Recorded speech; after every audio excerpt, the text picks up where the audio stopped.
Setelah kepergian Lisa, Liora menghela napas panjang. Ehsan seketika menatap ke arah Liora. Bu, apa? Liora menjawab tanpa menatap ke arah Ehsan. Hatinya masih diliputi kekesalan. Ehsan duduk di samping Liora dan mengusap punggung wanita yang baru menjadi kekasihnya siang tadi. Maaf, ya. Memang kamu berbuat salah apa? Ketus Liora. Jangan ketus begitu dong, Bu. Aku jadi takut. Dia itu dulu pernah PDKT sama aku, tapi karena aku enggak suka dianya terlalu banyak ngatur, makanya aku enggak lanjutin. Saya enggak mau tahu. Kok saya, Bu? Ehsan menarik tangan kanan Liora dan membawanya ke atas meja. Ehsan lalu mengusap tangan Liora dengan lembut. Liora memalingkan wajahnya, tak lama pesanan Ehsan datang. Liora menatap tak berselera karena rasa laparnya kadung menguap. Ehsan merogoh sakunya dan mengeluarkan gelang yang tadi dibelinya. Dia memakaikan gelang itu di tangan Liora. Liora, mungkin aku bukan pria yang sempurna buat kamu, aku juga menyadari kalau aku masih banyak kekurangannya. Maaf kalau kehadiran dia tadi membuatmu tidak nyaman. Aku minta maaf. Mendengar penuturan Ehsan, Liora kembali menghela napas. Dia menatap gelang cantik yang kini bertengger di pergelangan tangannya. Benda ini terlalu mahal untuk melingkar di tanganku, Mas. Enggak. Kamu pantas memakainya. Ini hadiah dari aku untuk merayakan jadian kita. Liora menatap lekat gelang itu dengan tatapan kosong. Ada berapa banyak? Tanya Liora, tapi tatapannya masih mengarah ke pergelangan tangannya. Ehsan menoleh ke arah Liora, ia merasa ambigu dengan pertanyaan yang baru saja dilontarkan oleh Liora. Apanya? Tanya Ehsan balik. Wajahnya benar-benar seperti orang bingung. Berapa banyak lagi wanita seperti dia yang harus aku hadapi? Aku ini bukan playboy, loh, Bu. Aku cuma sekali PDKT, yaitu sama dia. Terus enggak lama aku ketemu sama ibunya Kimora. Ayo sekarang makan, Bu. Kamu perlu tenaga baru. Senyum sedikit dong, Bu. Enggak, aku masih kesel. Ya sudah, yang penting makan dulu. Kamu perlu banyak nutrisi biar Kimora juga ikut sehat. Ehsan bisa bernapas lega saat tahu Liora sudah tidak marah lagi padanya. Tadinya dia merasa takut jika Liora akan memilih memutuskan hubungan dengannya. Keduanya akhirnya menikmati makan malam tanpa suara. Setelah selesai, Ehsan memanggil pelayan dan membayar makanannya. Selama dalam perjalanan kali ini, Liora tetap terjaga. Dia menatap jalan yang dilewati mobil Ehsan dengan tatapan kosong. Ehsan sesekali melirik dengan skor matanya. Jujur saja dia khawatir jika Liora masih kepikiran mengenai Lisa. Pukul 10:30 malam, mobil Ehsan tiba di rumah. Suasana sepi karena Mama dan Papa Ehsan sedang berlibur. Kedua orang tua Ehsan itu rutin berpergian ke luar negeri 3 kali dalam sebulan. Ayo aku antar ke kamar kamu dulu, ujar Ehsan sembari menyentuh punggung Liora. Wanita itu mengangguk patuh. Tubuhnya terlalu letih hanya untuk sekedar menolak sentuhan fisik yang sejak tadi Ehsan lakukan. Setelah Liora masuk ke kamar bersama Kimora, Ehsan bergegas ke kamar. Ia menatap foto maternity Farah. Di mana di foto itu, dirinya sedang berjongkok dan mencium perut Farah. Restui aku untuk memperistri adikmu, Farah. Aku berjanji akan menjaganya. Ehsan langsung ke kamar mandi untuk membersihkan diri. Di Karang Baru. Meh neng di meneh tu, Mas. Aku iki wes dadi bojone sampeyan, tapi saiki sampeyan pisan-pisan odemok aku wi ora. Safitri benar-benar jengah melihat kelakuan suaminya. Wes menengo wae. Kowe kui wes tak rabi kudune ora kakean ngomong. Ardi menatap Safitri tajam. Udur meneh, udur terus. Iki wes bengi. Bebojoan dino-dino mung tukaran wae. Bu Susi, ibu dari Ardi lama-kelamaan tak tahan, mendengar anak dan menantunya selalu cekcok tanpa memandang waktu. Wes rasah melu-melu. Iki kabeh yo goro-goro kowe, Buk, ketus Ardi. Kok goro-goro aku, nek manukmu kui ora asal nubruk yo ora mungkin ono masalah. Kowe sing polah, ibu sing mbok salahne, gerutu Susi. Nek kowe ora kegoda wedok kan gatel kui, kabe ora mungkin kedaden koyo ngene, sambung Bu Susi.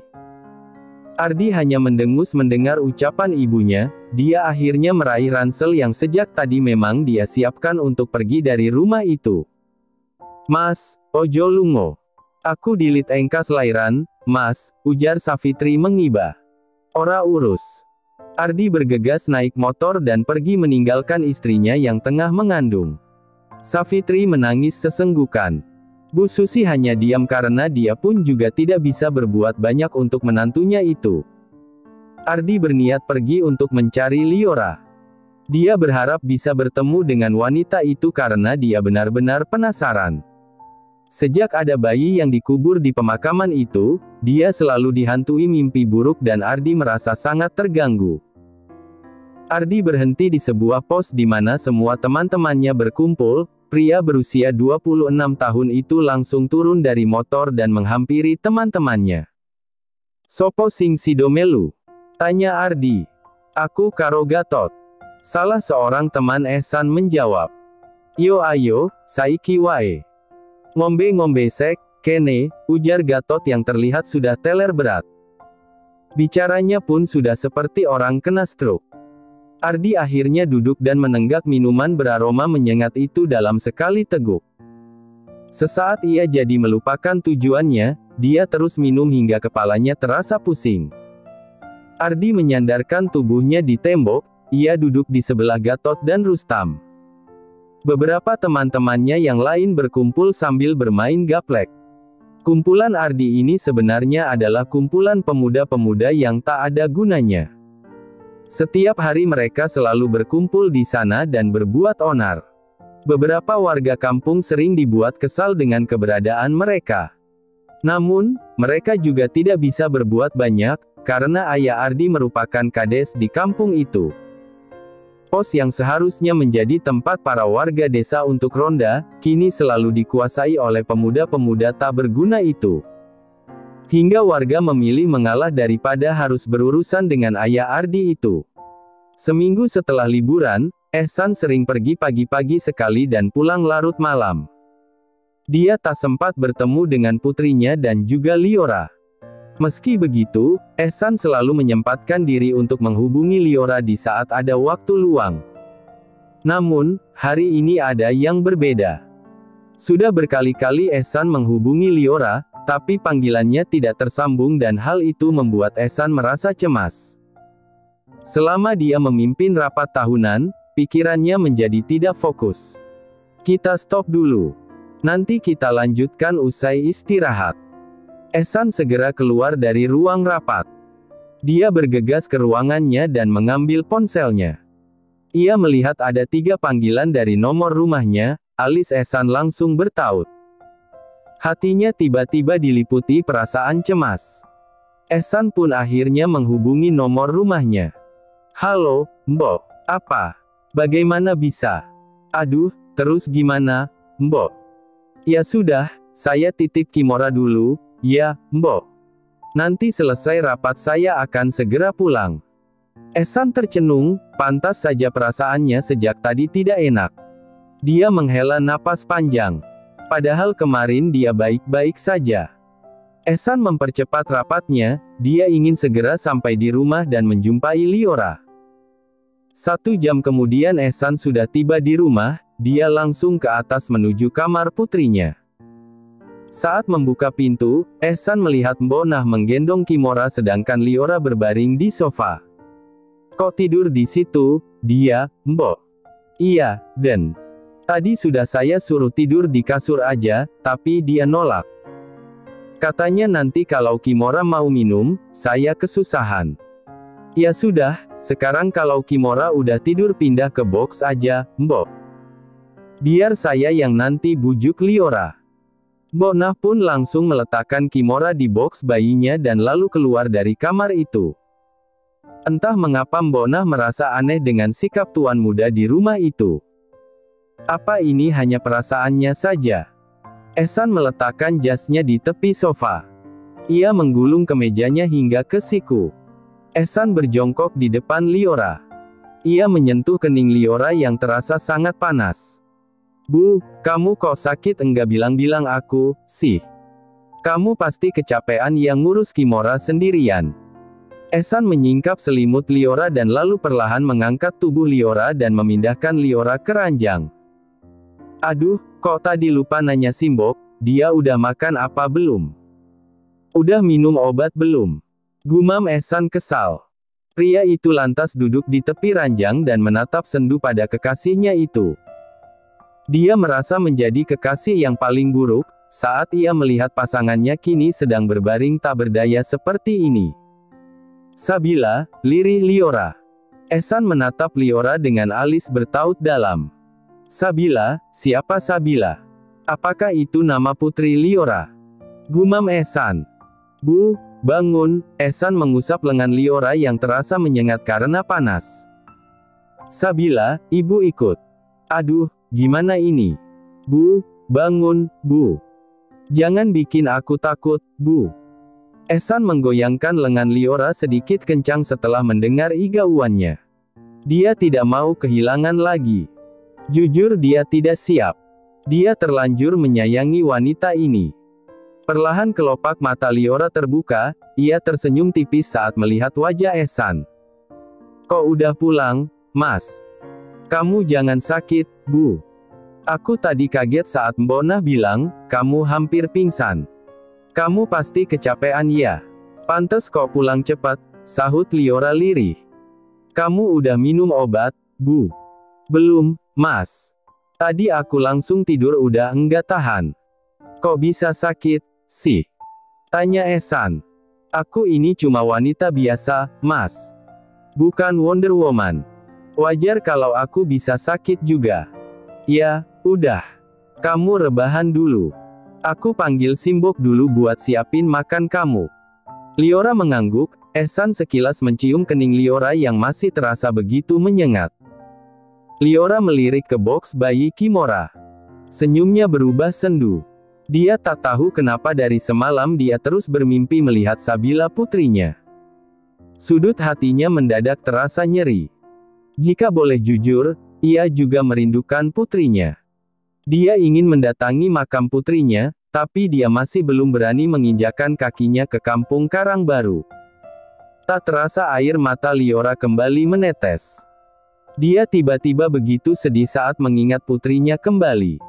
Ehsan terkejut saat membuka pintu. Dia segera mendekati Liora dan memeluk Liora. Kamu sebenarnya kenapa, sih, Bu? Kalau ada apa-apa cerita sama aku. Jangan dipendam sendiri. Aku enggak mau kamu sedih. Aku kangen Sabila, aku merasa sangat tidak layak disebut ibu.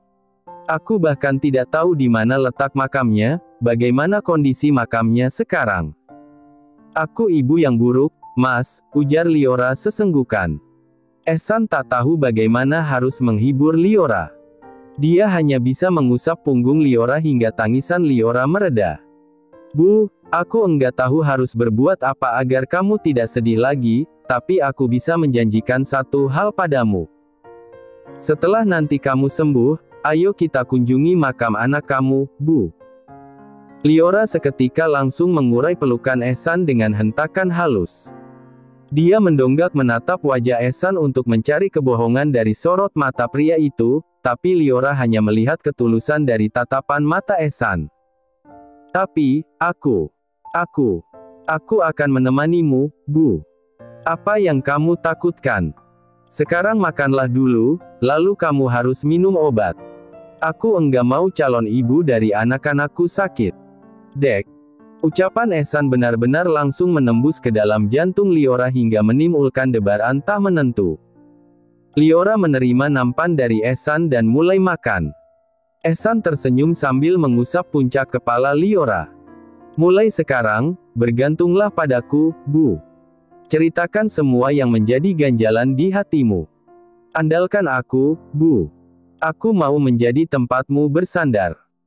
Liora hanya diam, nasi dalam mulutnya menjadi sulit untuk ditelan setelah mendengar ucapan Ehsan barusan. Meskipun apa yang Ehsan katakan begitu membahagiakan, tapi Liora merasa dia tidak pantas untuk mendapat semua perlakuan baik pria itu. Kenapa? Apa makanannya tidak enak? Tanya Ehsan. Ternyata pria itu sejak tadi memperhatikan perubahan di raut wajah Liora. Enak, jawab Liora tercekat. Bu, aku serius dengan ucapanku barusan. Aku bukannya sedang menggombalimu. Percayalah padaku. Kali ini aku benar-benar akan buktikan padamu jika aku bisa diandalkan. Aku enggak berpikiran begitu tentangmu, Mas. Aku hanya merasa tidak pantas mendapat perlakuan baik dari kamu. Kenapa tidak? Kamu menyayangi putriku dengan tulus. Maka sebagai bapaknya, aku juga harus menyayangi kamu dengan tulus. Berarti ini karena Kimora. Bukan begitu maksudku, Bu. Pokoknya intinya aku menyayangimu. Obatnya mana, Pak? Kamu barusan panggil aku, Pak. Salah dengar kali, Mas, ujar Liora mengulum senyum. Meskipun ia masih merasa tak enak badan, tapi dia tak mau membuat pria di hadapannya itu terus mengkhawatirkan dirinya. Ehsan menyerahkan sebutir obat dan segelas air. Setelah meminum obatnya, Ehsan menyuruh Liora untuk tidur. Sedangkan untuk hari ini, Ehsan yang akan menjaga Kimora. Saat Liora sudah tertidur, Kimora terjaga. Bayi itu kelihatannya tahu jika ibu susunya sedang tidak bisa diganggu. Ehsan membawa Kimora ke balkon kamar. Cuaca hari itu cukup bagus untuk dinikmati bersama putrinya.